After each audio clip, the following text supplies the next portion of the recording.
যেই 6টা কাজ করলে আমাদের দোয়া কবুল হবে, আজকে আমরা ওই 6টা কাজ নিয়ে একটু কথা বলতে চাই ইনশাআল্লাহ।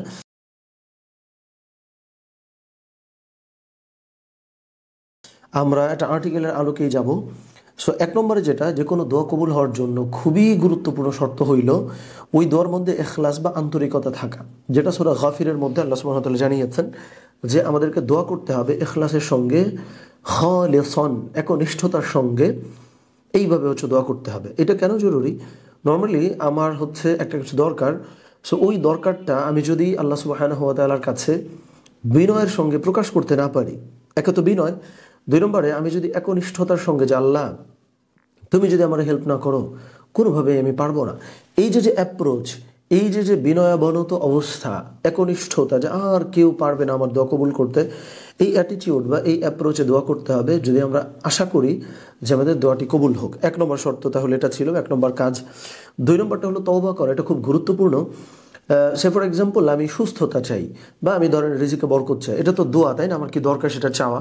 সো অনেক সময় হয় কি যে আমাদের যেটা দরকার সেটা আমরা চাই, কিন্তু ওই চাওয়াটার আগে ইস্তিগফার পড়ে আল্লাহ সুবহানাহু ওয়া তাআলার কাছে ক্ষমা চেয়ে তারপরে আল্লাহ সুবহানাহু ওয়া তাআলার কাছে ওইটা চাওয়া, এই অ্যাপ্রোচটা কিন্তু আমরা অনেক অবলম্বন করি না। আমাদের ডিরেক্ট যেটা দরকার ধাপ করে আল্লাহ সুবহানাহু ওয়া তাআলার কাছে ওইটা হতে চায় বসি, বাট এইটা করা যাবে না। তাহলে 2 নম্বরে যে কোনো দোয়া কবুলের ক্ষেত্রে বা দোয়া করার ক্ষেত্রে আমাদেরকে তওবা করতে হবে। 3 নম্বরটা হইল আল্লাহর আনুগত্যে কোনো ত্রুটি না রাখা। এটা বোধহয় একটু কমপ্লিকেটেড লাগতে পারে।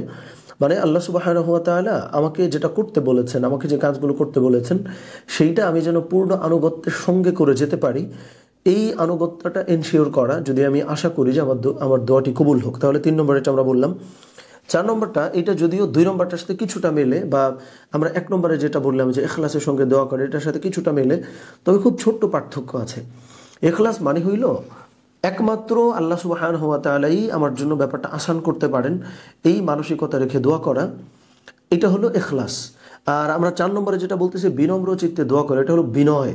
মানে আমি আদনা থেকে আদনা, অনেক ছোট একজন বান্দা, আমি অনেক গুনাহ করছি, অনেক ভুল করছি, অনেক পাপ করছি, এই যে নিজের ভুলগুলো প্রকাশ করে বিনয়ের সঙ্গে দোয়া করা, এইটাও একটা ফাউন্ডেশন তৈরি করে যে আমাদের দোয়াগুলো যেন কবুল হয়। সো এটা আমরা 4 নম্বরে বলেছি। 5 নম্বরটা হইল অভাব প্রদর্শন করে দোয়া করা। ঠিক আছে, মানে যে আমি আল্লাহর সামনে কোনো দুর্বলতা প্রকাশ করছি না, এইভাবে দোয়া না করে, মানে জেনুইন দুর্বলতা সেটা আপনি আল্লাহ সুবহানাহু ওয়া তাআলার সামনে প্রকাশ করবেন, এরপরে দোয়াটি করবেন, তাতে করে আপনার দোয়া কবুলের সম্ভাবনা অনেকাংশে বেড়ে যাবে ইনশাআল্লাহ। এবং সর্বশেষ সেটা হইল আমরা যখন দোয়া করব তখন আমি যেন হালাল রিজিক, হালাল ইনকাম, হালাল খাওয়া দাওয়া, এইটা এনশিওর করে দোয়াটা চাই। এটার মানে কি? এটার মানে হইল হারাম, যেমন দেখেন হারাম ভক্ষণকারীর শরীরের কোনো দোয়া আল্লাহ সুবহানাহু ওয়া তাআলা কবুল করেন না। এটা কিন্তু আমরা অনেক ছোটবেলায় হাদিসটা শুনছি, তাই না? সো আমি যদি এই এক্সপেক্ট করি যে আমার দোয়া যেন আল্লাহ সুবহানাহু ওয়া তাআলা কবুল করেন, তাহলে আমার রিজিকটা হালাল হওয়াটা বাঞ্ছনীয়। সো এই চেষ্টাটাও আমরা করব।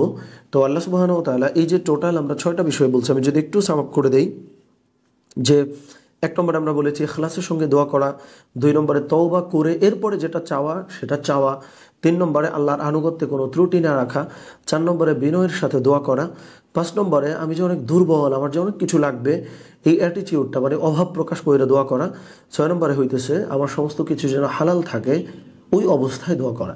আল্লাহ সুবহানাহু ওয়া তাআলা আমাদের সকলকে তৌফিক দান করেন। আমিন। আসসালামু আলাইকুম ওয়া রাহমাতুল্লাহি ওয়া বারাকাতুহু।